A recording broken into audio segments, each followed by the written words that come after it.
कहानी है रामपुर गांव की, जहाँ के मर्द महिलाओं को हमेशा नीचा दिखाने की कोशिश में रहते। अरे अभी तक खाना नहीं आया क्या? मुझे एक और शादी करने की जरूरत है। नहीं जी नहीं, ऐसा मत करना, वरना मैं कहाँ जाऊंगी। खाना लेकर मैं अभी आई जी। गांव की पंचायत में भी फैसले हमेशा औरतों के खिलाफ ही रहते। मैं जो फैसला सुनाता हूँ वो भगवान की आज्ञा होती है। इस लड़के ने अपने मन से शादी करके अच्छा नहीं किया। लड़के को घर भेज दो और इसकी शादी इसकी जाति की किसी लड़के से करवा दो। लेकिन ये लड़के, इसे तो गांव के बाहर निकाल दो। नहीं नहीं जमींदार साहब, ये क्या बोल रहे हैं? ऐसा नहीं हो सकता। मेरी बेटी मासूम है, इसे अच्छे बुरे की समझ नहीं है। अरे कहाँ जाएगी ये बेचारी? कहाँ जाएगी? इतनी चिंता है तो पूरे परिवार का गांव निकाला कर देते हैं। बेचारे पूरे बसे बसाए परिवार को गांव छोड़ना पड़ता है। चाहे जो हो, अगर बेटियों को कंट्रोल नहीं कर सकते तो गांव में रहने का कोई मतलब नहीं है। यहाँ औरतों को दब कर रहना होगा। कोई भी अपने हिसाब से कुछ नहीं कर सकता। सब ईश्वर की मर्जी से ही होगा। तभी गांव का एक आदमी दौड़ा दौड़ा आता है। सरपंच साहब, जमींदार साहब, वो कालिया है ना, उसकी बेटी पढ़ने के लिए शहर जा रही है। अच्छा, ये कब हो गया? और कालिया की हिम्मत कैसे हो गई ऐसा करने की? लेकर आओ उसे और उसकी बेटी को।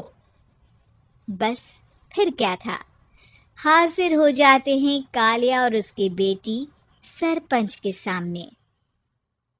और कालिया, ये क्या सुनने में आ रहा है? बेटी को इंजीनियर बना रहा है तू? और ये बता, गांव में तो स्कूल नहीं है, फिर कहाँ से इतनी क्लास पास कर गई तेरी बेटी? राधा, जो कि कालिया की बेटी है, उसे लगता है कि सरपंच उसकी तारीफ कर रहे हैं। सरपंच जी, मैंने ऑनलाइन पढ़ाई की है, डिस्टेंस लर्निंग से। सभी में मैंने अच्छे नंबर पाए हैं, जिसे देखते हुए शहर की इंजीनियरिंग कॉलेज में मुझे स्कॉलरशिप मिली है। वाह जी वाह, क्या होती है ये? पहले तो ये बताओ, फिर आगे की बात करते हैं। पूरा गांव राधा की बात सुन रहा था और राधा बोलती जा रही थी। तो ऐसे मैं फ्री में एक अच्छी शिक्षा लेकर गांव में जो कुछ परेशानियां हैं, जैसे बिजली, पानी और इंटरनेट जैसी समस्याओं के लिए काम करूंगी। मैं गांव को शहर से जोड़ने के लिए पुल का निर्माण करवाने का प्रस्ताव रखूंगी। मुझे पूरी उम्मीद है कि जल्द ही हमारा गांव भी तरक्की की राह पर चल पड़ेगा। राधा की बात सुनकर सारे गांव वाले ताली बजाने लगते हैं। सरपंच को समझ नहीं आता कि वो क्या करे। चुप रह नादान लड़की। गांव के खिलाफ जाने के लिए तुझे गांव से बेदखल कर दिया जाएगा, वो भी पूरे परिवार के साथ। और हाँ, अगर ठीक से गांव में रहना चाहती है तो ये पढ़ाई लिखाई छोड़ दे। हम तेरे लिए गांव का कोई होनहार लड़का देखेंगे। तभी गांव का एक आदमी बोल पड़ता है। अरे नहीं नहीं सरपंच जी, राधा बिटिया जो बता रही है, अगर वैसा हो जाए तो हम लोगों को पैसा कमाने के लिए बाहर नहीं जाना पड़ेगा। हाँ जी, और ना ही कोसों दूर पानी के लिए भटकना पड़ेगा। हमारे बच्चे भी अच्छी पढ़ाई कर सकेंगे और आगे बढ़ेंगे, ना कि हमारी तरह खेती करते बैठेंगे। क्यों गांव वालों, राधा बिटिया का साथ देना चाहिए ना। सरपंच देखता है कि गांव राधा के साथ है तो वो चुप हो जाता है। वो घर आकर अपने सलाहकार से बात करता है, जो बहुत ही चालाक किस्म का इंसान होता है। अरे सरपंच साहब, आपको बहुत ही होशियारी से काम लेना पड़ेगा। एक बार गांव तरक्की कर गया, यहाँ के बालक पढ़ लिए तो कोई ना पूछेगा आपको। और फिर ये जो बेटा और बेटी है ना आपके, इनको भी आम लोगों की तरह ही जीवन जीना होगा। हाँ, लेकिन करे तो क्या करे? वो ना आप मुझ पर छोड़ दीजिए, बस मैं जैसा बोलूं करते जाइए। अगले रोज सुबह जब गांव वाले सोकर उठते हैं तो राधा के घर के बाहर और साथ ही वो लोग जिन्होंने राधा का सपोर्ट किया था, उनके घर के आगे लाल रंग से कल आऊंगी लिखा होता है। कल आऊंगी, ये क्या होता है? अरे यह तो खून से लिखा है, लगता है कोई भूत प्रेत या चुड़ैल का साया है।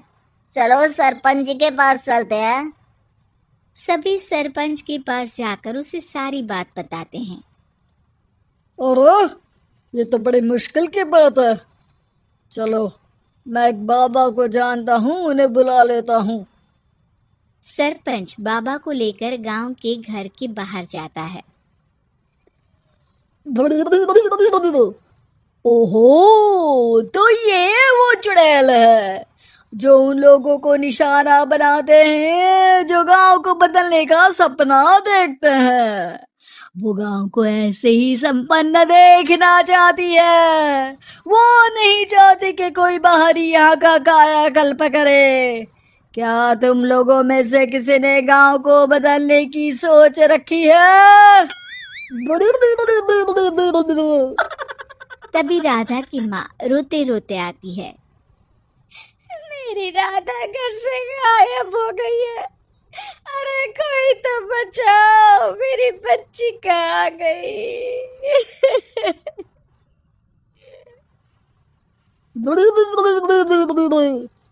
ले गई वो चुड़ैल, तेरी बच्ची को ले गई।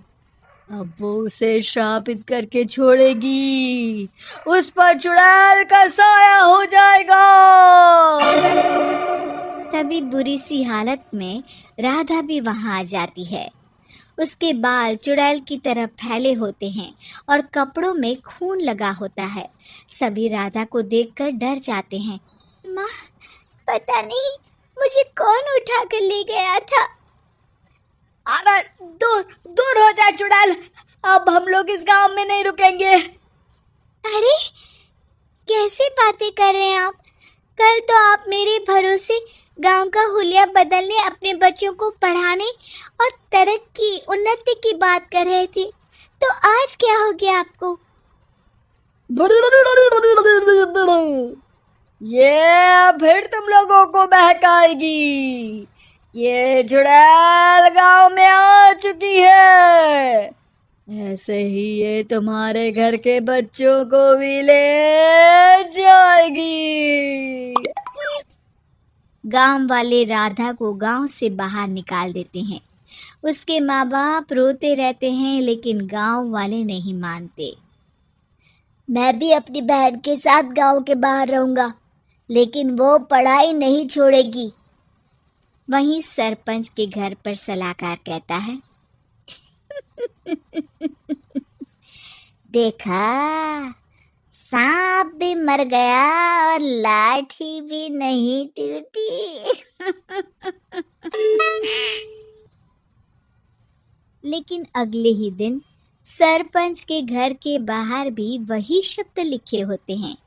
और फिर सरपंच की बीवी कहती है, हमारी बेटी को किसी ने अगवा कर लिया है। तभी राधा का भाई वहां आ जाता है। अरे गांव वालों, मैंने सरपंच जी की बेटी को देखा था। वो चुड़ैल उसे उठाकर ले जा रही थी। अरे क्या मजाक कर रहे हो? नहीं नहीं सरपंच जी, आप नहीं जानते। वो चुड़ैल अब आपकी बेटी में आ जाएगी, जैसे राधा के अंदर आ गई थी। तभी सरपंच की बेटी वैसी ही हालत में वहां आती है जैसे राधा आई थी। पापा पता नहीं कैसे मैं गायब हो गई थी। चुड़ैल, इसके अंदर भी चुड़ैल का साया है, मारो इसे। अरे नहीं नहीं, इसे भी राधा के पास गांव के बाहर ही भेज दो। अरे चुप रहो, मेरी बेटी कहीं नहीं जाएगी और चुड़ैल बुड़ैल कुछ नहीं होता है। अरे कैसे बात कर रहे हो सरपंच जी? आप तो बोल रहे थे कि आपका फैसला भगवान का ज्ञान होता है, तो अपने पर बात आई तो अब आप ऐसे बोल रहे हैं। अरे ना ना ना, आपको अपनी बेटी को त्यागना ही होगा। अरे बुलाओ बाबा को। राधा का भाई बाबा को ले आता है, जिससे अब गांव वालों के डर के कारण सच बोलना पड़ता है। मैं कोई बाबा नहीं हूँ, मैं तो मोची था। ये सलाहकार महोदय ने मुझे कहा था एक्टिंग करने को। अब वो मुझे पैसे देने वाले हैं। अब मुझे माफ कर दो। गलती हो गई, मुझे माफ कर दो। तभी वहां राधा आ जाती है। देखा सरपंच जी, जब गांव के बच्चे साक्षर होंगे तो आप जैसे लोगों की चालाकी नहीं चलेगी।